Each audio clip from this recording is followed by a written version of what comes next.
This program is brought to you from the Margaret Farrow Studio.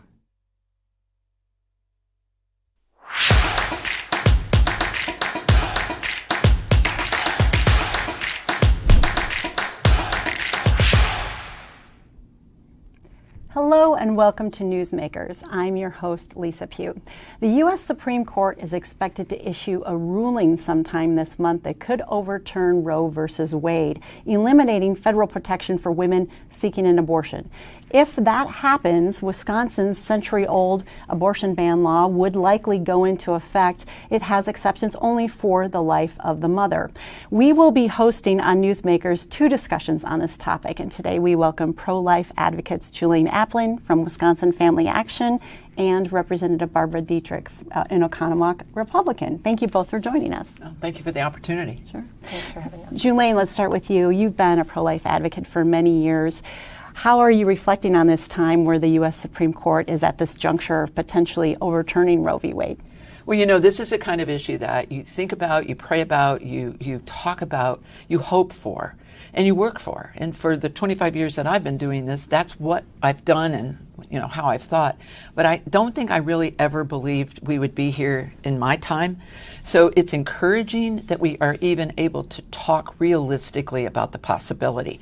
I'm very encouraged. I realize it took this leaked draft opinion for people to realize that it's not just, you know, we're daydreaming or pipe dreaming. It's reality that it could happen. So I think it's the culmination of the excellent pro-life work that has taken place in our state for nearly 50 years now. So I'm very encouraged by it. Now, even though abortion has been legal in Wisconsin for quite a while, the rate of abortions in Wisconsin has been going down, trending down over time, including a steep decline since the late 1980s. So Wisconsin recorded nearly 18,000 abortions in 1988. That was a high compared to about 6,400 abortions in 2020. The estimated, what they call the induced abortion ratio, the number of reported induced abortions per 100 live births, that ratio was 10 per 100 live births in Wisconsin in 2020, and that was the same as 2019. Representative Dittrich, what do you think has been contributing to that decline over the years? Well, definitely the hard work of people like Julaine, and I think also, you know, it used to be we didn't have standardized basically amnio and all these procedures where you can see the baby before birth, and now we do. You know, we have 3D ultrasounds now, and people see, that this really is a person in there. And so I think that really contributes to it. Also, I would say the more widespread availability of birth control, so that pregnancies can be prevented rather than, you know, lives being taken after a woman finds herself pregnant. You know, we mentioned that 1849 law that's currently on the books that might go into effect if the Supreme Court strikes down Roe v. Wade. That law does not have exceptions for certain things that are popular in the polling with Wisconsin voters, exceptions for rape and incest. Do you think that that law should go into effect without those exceptions? I think what I think is really pretty irrelevant. It's really a matter of what the legislature will come together and do. I think. Is there momentum to update that? Well, I would tell you, I think that there are as many different opinions on this as there are people in the legislature. So what that means to Wisconsinites is that law is likely to go into effect without those changes, because will you be able to get the majority of people that want to make a change to it? When we're talking about the rape and incest exceptions, on the high side, the Guttmacher Institute, which is a pro-choice institute, even quotes on the high side, maybe 1% of induced abortions are for those reasons. So they may be popular, but is it rational? So it will be interesting to see what happens when the legislature comes together, if there will be momentum to make any changes. Julaine, should there be exceptions for rape and incest? No. As Representative Dittrich pointed out, first of all, numerically and statistically, it's a very low number of people that would fall into those two areas, because how a baby is conceived, as far as the circumstances surrounding that conception, doesn't change the value, the inherent worth, and the reality that at the moment of conception we have a new human being formed. So, and when you get to the life of the mother, that is an 1849 law, and we do have the life of the mother in there. Our concern about the life of the mother is, fortunately, it's better than the health of the mother, okay, because that is way too broad. But the life of the mother is an issue where there's a lot of controversy about what it means. And what we know about people who are looking to do abortions, they're very good at finding loopholes. So our hope is, number one, that this law is enforced. Now, unfortunately, Attorney General Josh Call, we're going to talk about that, yes, has already said he will not do what he's elected to do, which is to, support Wisconsin duly enacted legislation regarding this particular law. But I don't think we need that in there. What I think the legislature ought to do is to actually firm up that law and clarify by what we mean by the life of the mother. We've got some good model language in another bill that the legislature took up this session. Well, it was at least introduced this session, that I think would help with that, to make it a medical emergency. So, Representative Dittrich, do you think, is there urgency in the Republican caucus to update that law, to make some of the changes that Julaine is talking about, or to think about those exceptions more seriously? That is a great question, and I would say we haven't talked about it as a caucus yet. Should there be more urgency around that? I'm not sure that there should, because, again, it's such a small number of people. And also, let's talk about the medical advances since Roe versus Wade. There are things now where you would never do an abortion for the life of the mother. You might deliver the baby via C-section early, and babies are kept alive in NICUs at such a young age, some even as early as like 22 weeks now. So what I think I hear you saying is rare, almost never. Well, what Representative Dittrich is talking about is so important that people understand we're beyond either or when it comes to either the life of the baby or the life of the mother. Right. We're now at both and, medically and scientifically. Mm-hmm. If a baby dies in the process of trying to treat the mother and to save her life, that is way, way different from intentionally killing the baby before you even try to take care of the mother. And so that's where that difference is. And fortunately, we're in this time when we can talk about the fact that we have these advances. And I wanted to just add that one of the reasons those abortion rates have gone down is because we've passed some really good laws appropriately restricting and regulating abortion in our state. The 20-week abortion ban, the ultrasound requirement, no telemed abortion, RU46 available to women, through that telemed option, a number of things, especially during the Walker administration, that have really contributed to a appropriate decrease in abortion. Now, from our perspective, any abortion is one too many, because every one represents a human life. But the legislature is to be commended for many of the things that they've done to help that happen. A lot of statewide polling on this issue over the years. According to most recent polling, a majority of Wisconsin voters say that they are not supportive of getting rid of Roe v. Wade and the right for women to access abortion. January Marquette Law School poll, Wisconsin voters were asked if the Supreme Court should strike down Roe. 22% had not heard of the issue, didn't have an opinion on this, but 56% said the court should not abolish Roe v. Wade or remove right to an abortion, compared to 22% who said the court should make abortion illegal. And then in October of last year, 61% of Wisconsin voters said abortion should be legal in all or most cases.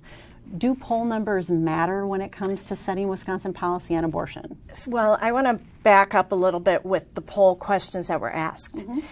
Because let's be clear, the Roe versus Wade thing, all that does is kick it back to the states. This is a states' rights issue. Okay?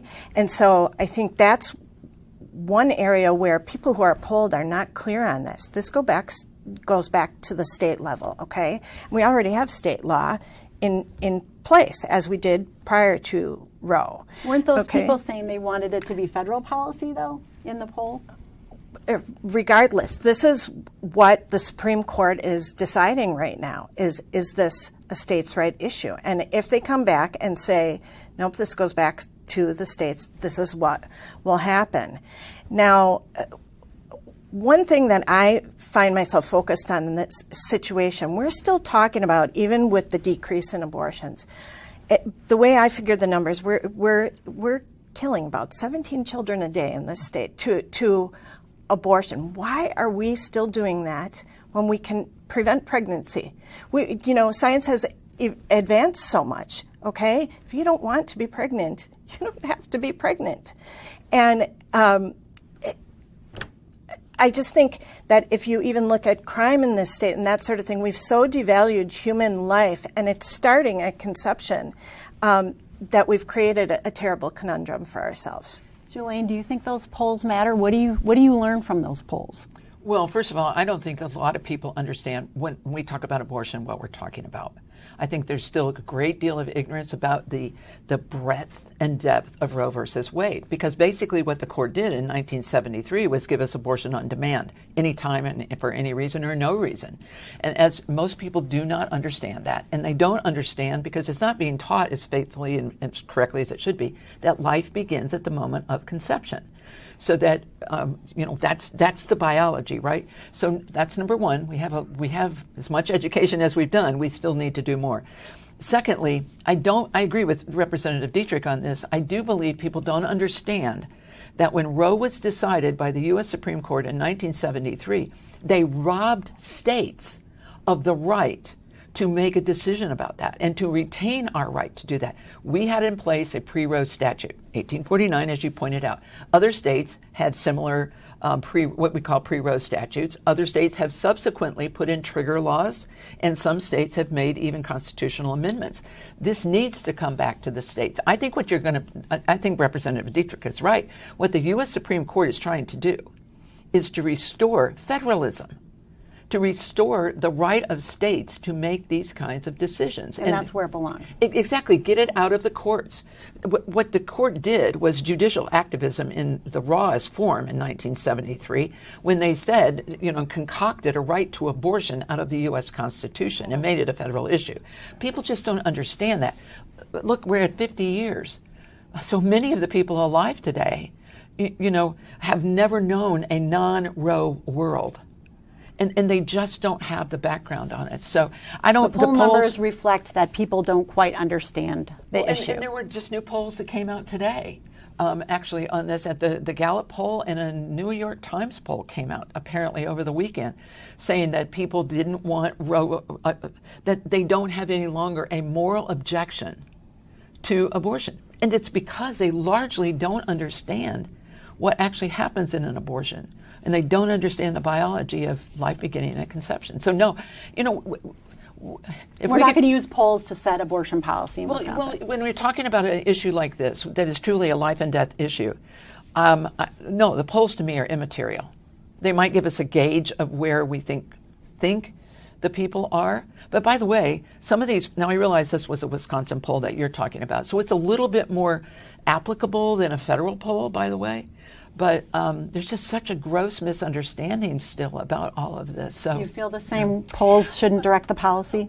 I do. And also, I would springboard off of what Julaine's saying, saying that sometimes these polls can inform us that we need to educate the public in a more effective way because there's not a comprehensive understanding. So another question that's coming up related to the 1849 law is what you had addressed earlier about what does it mean to preserve the life of the mother? When would it be acceptable for a doctor to prescribe an abortion to save the life of the mother? And you mentioned advancements in the medical field, but now that doctors might face penalties or prison time if they're involved in abortion, do there need to be standards, and what would those standards be around the life of the mother? Well, I'm just going to hearken to I think Representative Dittrich will remember this. Representative Donna Roser and Representative Julian Bradley, or Senators Julian Bradley, introduced a Wisconsin heartbeat bill this year. And in there, they had some beautiful language for emergency medical situations that actually go to the life of the mother. And because I'm a no exceptions person, Representative Dittrich has probably worked with me long enough to realize I'll never start with exceptions. I will live with them if we need to. And so in the heartbeat bill, the language is very carefully crafted, and I think most of the credit is due to Representative Donna Roser for crafting it very tightly. And that's what I think we would need to do on the current 1849 statute. To define what that life means, and you support that work. Yes, I think it will definitely be a challenge, because once you open up that door to those definitions and amendments, the door is open. So that's going to be the challenge.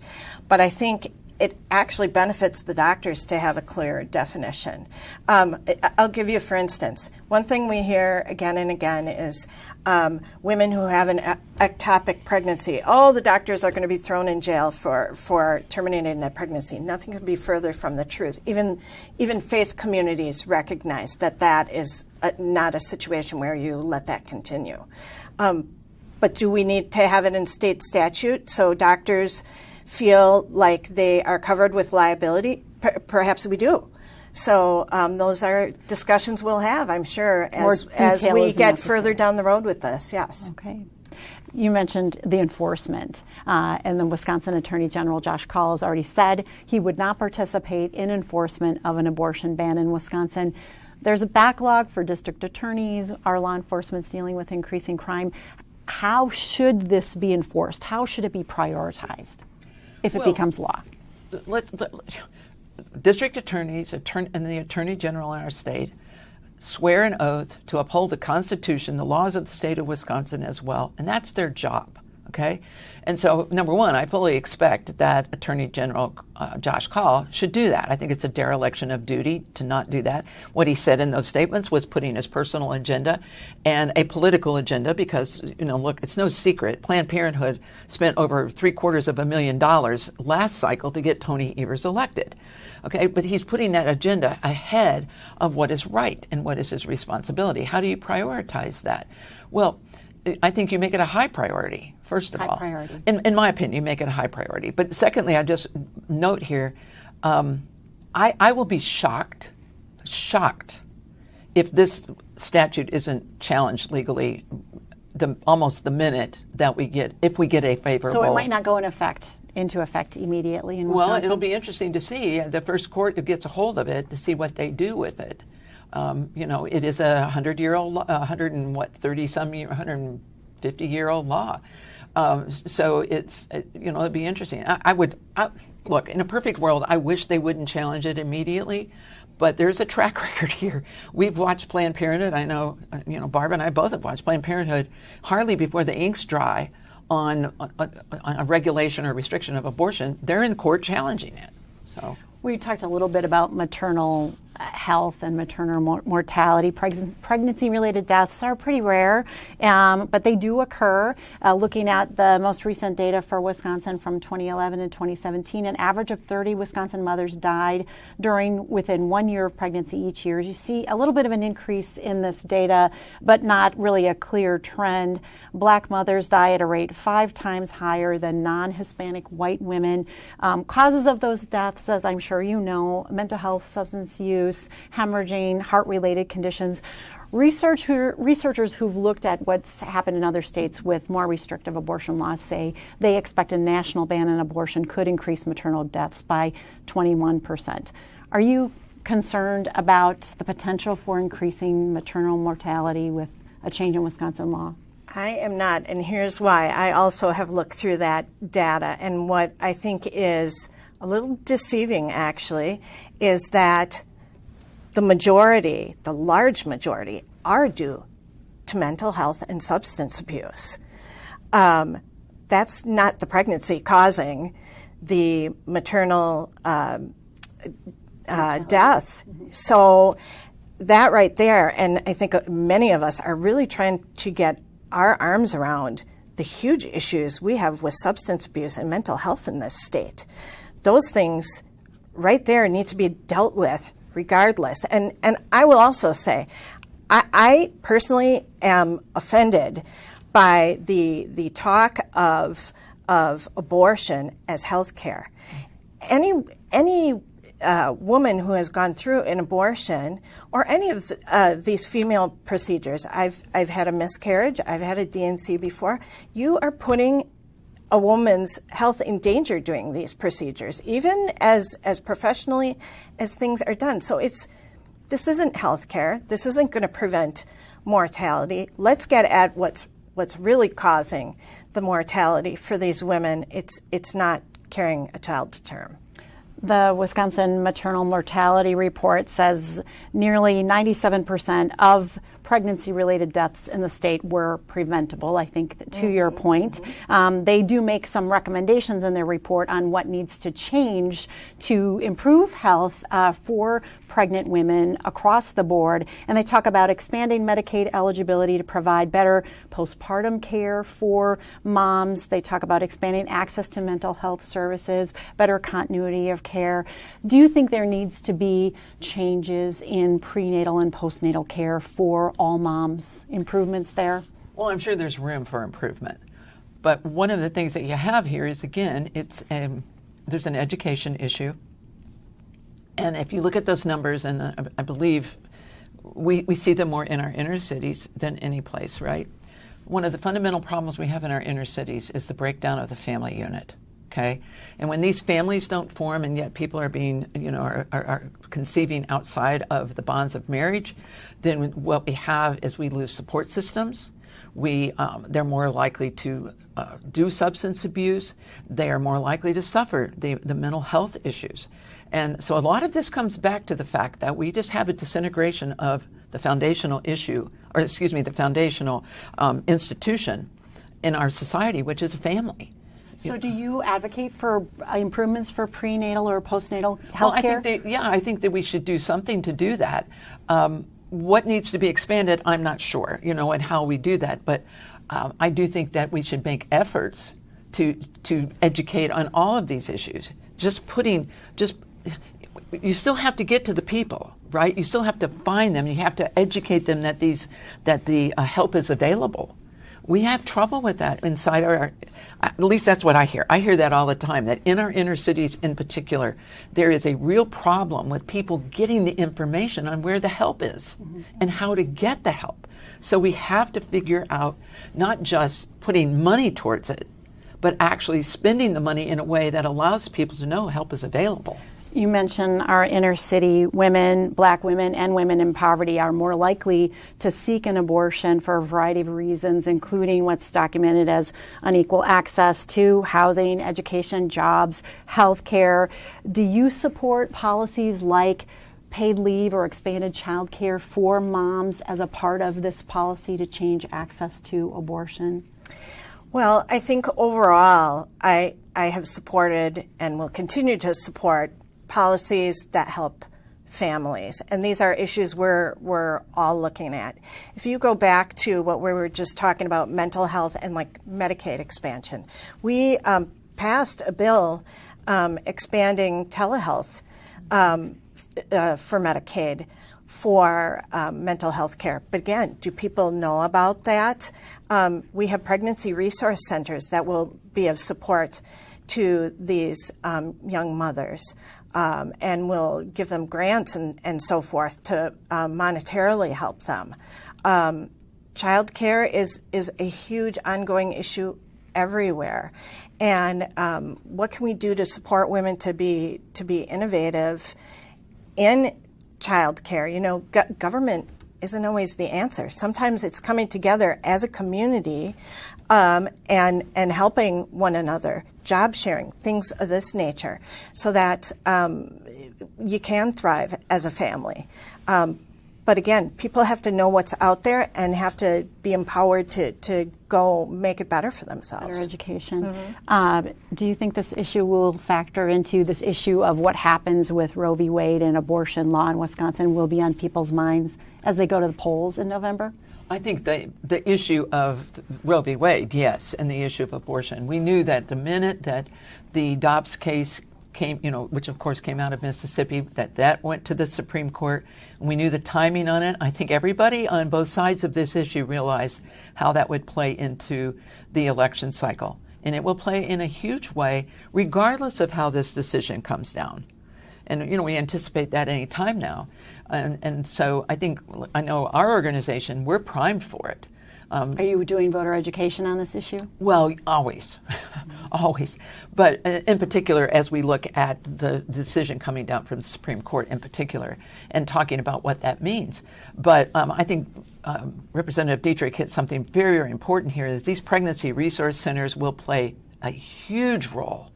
If the issue comes back to the states, then we need to figure out how do we help women in crisis pregnancies. And by the way, men too.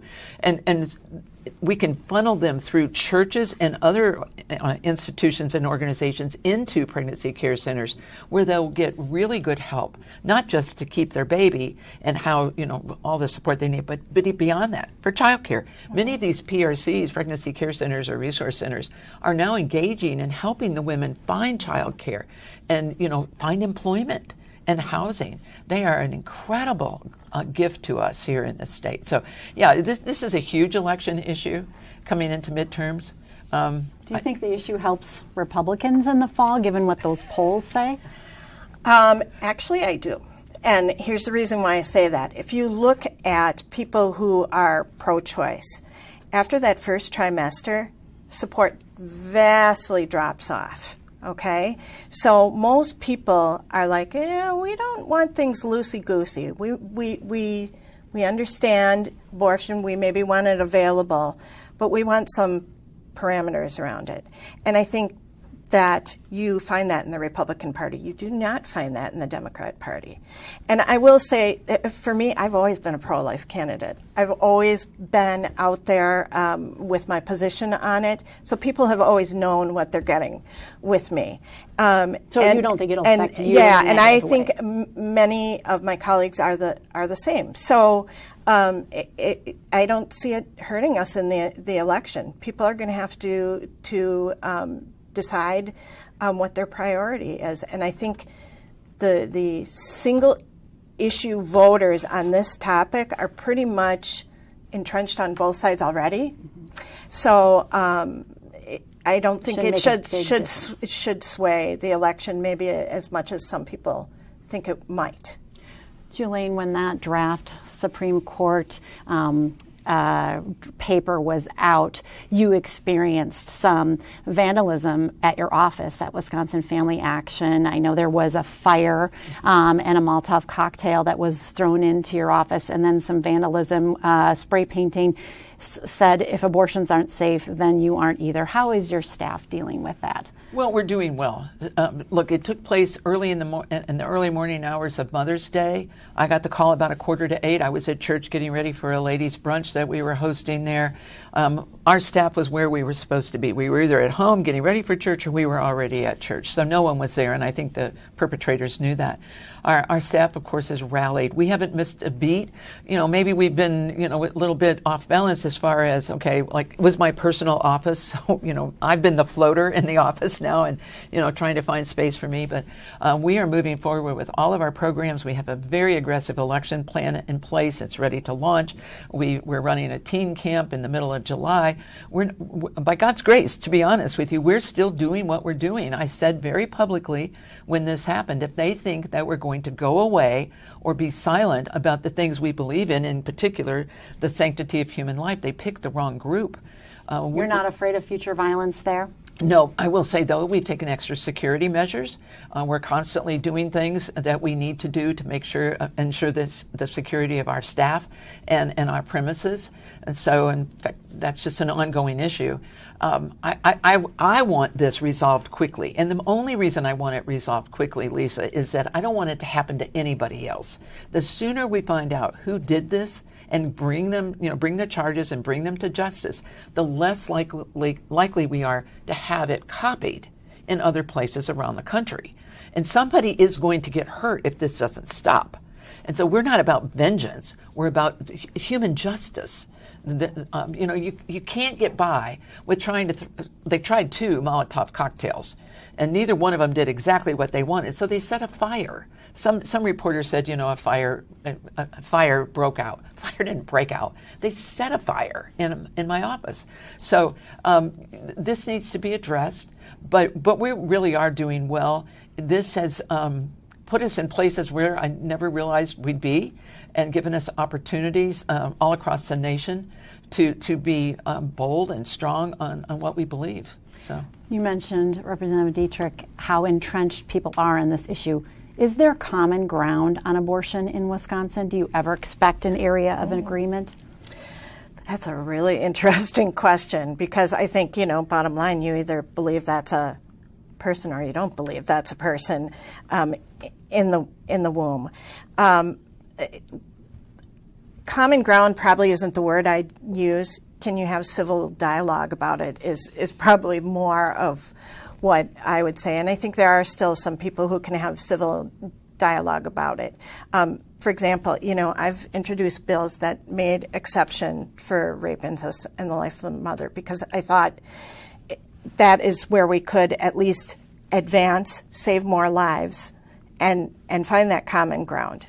They still got vetoed. So that kind of answers your question there. So it's challenging, but we can't be having people threatening others' lives over this issue on either side, I would say. When you do stuff like that, it just turns people off to your message. Well, this is obviously an ongoing conversation, and we're out of time today, but I really appreciate both of you joining us for the conversation. Well, thank you very much for the opportunity. Thanks for having us. And a reminder to our viewers, this is the first in a 2-part series on this conversation. Be sure to check out our second conversation with pro-choice advocates next week. You'll find our programs on wisi.org. This program was brought to you from the Margaret Farrow Studio. This program is a production of Wisconsin Eye, an independent, nonpartisan, nonprofit media network with a mission to inform, educate, and engage the citizens of Wisconsin. Wisconsin Eye is the nation's first and only independently funded state civics broadcast network, providing gavel-to-gavel access to government proceedings and events at the state capitol.